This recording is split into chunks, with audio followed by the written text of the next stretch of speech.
Le conférencier accueille les participants à cette conférence privée et évoque une nouvelle scientifique qui prétend que Jésus-Christ est revenu. Cette découverte aurait été possible grâce à l'envoi d'un satellite dans l'espace pour analyser les radiations cosmiques. Les scientifiques auraient ainsi pu remonter à 15 milliards d'années après le Big Bang et observer la création de l'univers. Cependant, le conférencier soulève le problème de l'interprétation des mots par les occultistes, qui utilisent le terme vibration pour désigner ces radiations, alors que la science l'utilise différemment. Il invite donc à ne pas confondre les deux approches. L'énergie vitale entre deux êtres humains est une forme d'énergie éthérique qui fonctionne comme une connexion avec la conscience, que certains appellent Dieu ou le cosmos. C'est une forme de vibration. Cependant, il est important d'utiliser des termes précis pour décrire l'évolution de la conscience. Par exemple, la vibration intuitive n'est pas la même que la vibration nirvanique ou la vibration créationnelle. Lorsqu'une personne est en contact avec des mémoires cosmiques ou une intelligence supérieure, elle devient un capteur de vibrations qui ont existé depuis des millions, voire des milliards d'années. Par exemple, l'intelligence supramentale pourrait être liée à la mémoire astrale galactique, ce qui signifie que les êtres humains pourraient avoir accès à des informations provenant de différentes époques de l'existence de la galaxie. De plus, ceux qui sont en contact avec le plan bouddhique peuvent avoir accès à des informations entre les galaxies, tandis que ceux qui sont en contact avec le plan divin peuvent avoir accès à des informations antérieures à la création de l'univers. Cependant, il est important de faire preuve de prudence dans l'occultisme, car différentes personnes peuvent attribuer différentes significations au concept de Dieu en fonction de leurs propres expériences et perspectives. En résumé, dans l'univers vibratoire est constitué de vibrations à différents niveaux.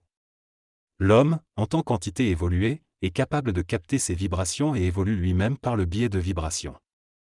Cependant, les informations reçues par l'homme peuvent être analysées de différentes manières selon les domaines de la théologie, de l'ésotérisme ou de l'occultisme.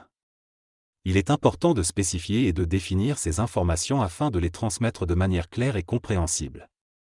Par exemple, il s'agit de contact avec d'autres sphères, il est nécessaire de distinguer entre les extraterrestres et Dieu, et de préciser les caractéristiques de chaque être rencontré. Il est important de spécialiser et de définir les mots utilisés afin d'instruire nos égos et de clarifier notre conscience.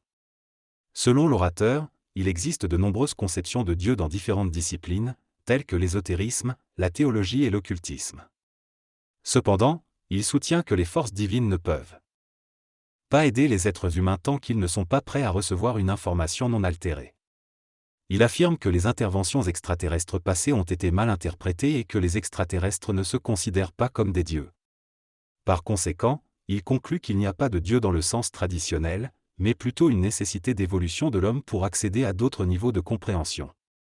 Il fait également référence à la théorie du Big Bang, qu'il considère comme une théorie pratique pour expliquer une partie du contexte de l'homme, bien que le terme Big Bang lui-même ne soit pas jugé précis par les astrophysiciens.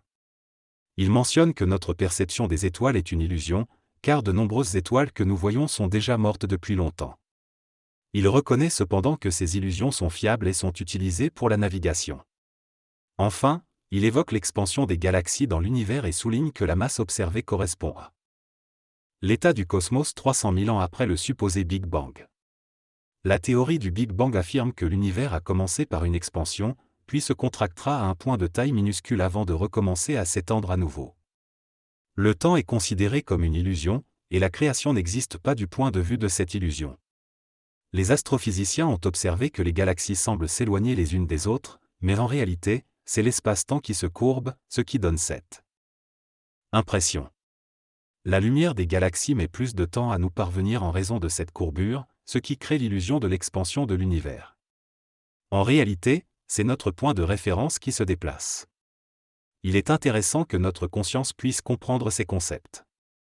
Le texte explique que la perception humaine est semblable à celle d'un périscope, qui courbe la lumière pour donner l'illusion qu'il n'y a pas de mur devant nous.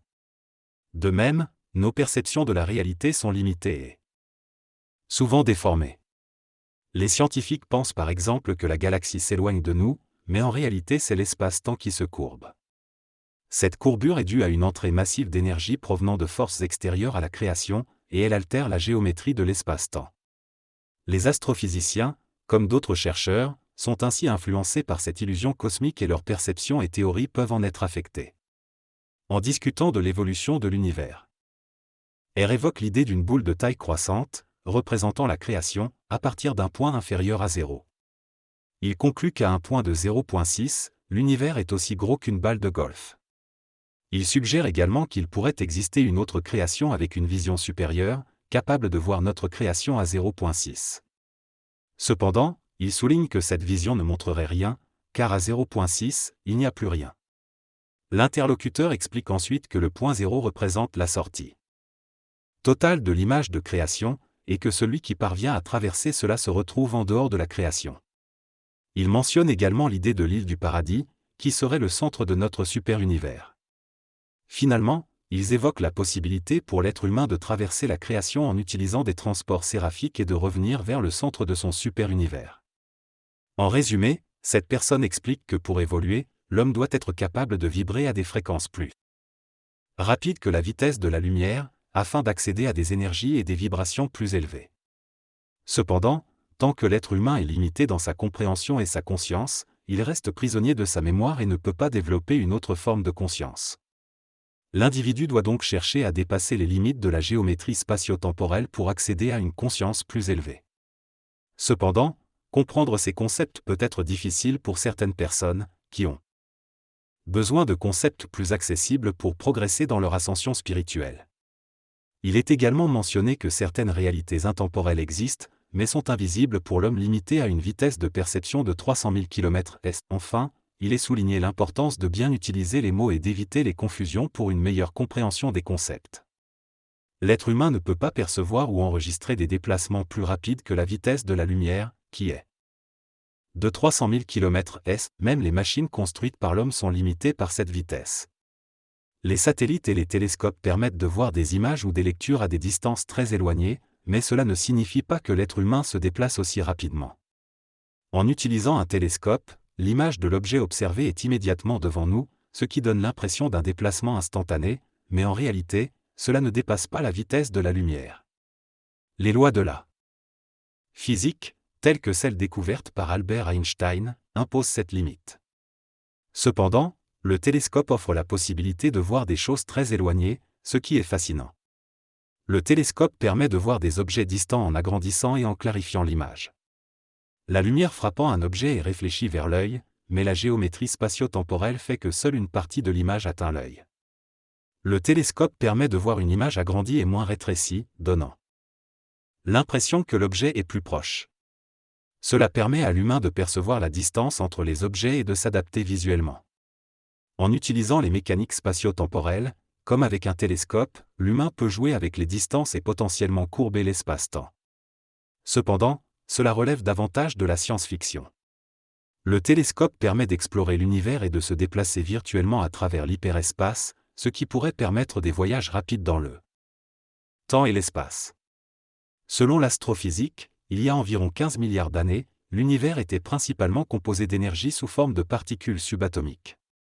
Au fil du temps, ces particules se sont associées pour former des éléments tels que les électrons, les protons, les neutrons, et finalement des atomes. Par l'explosion des supernovas, des molécules plus complexes ont été créées, et à travers des périodes de refroidissement, la matière organique a finalement émergé.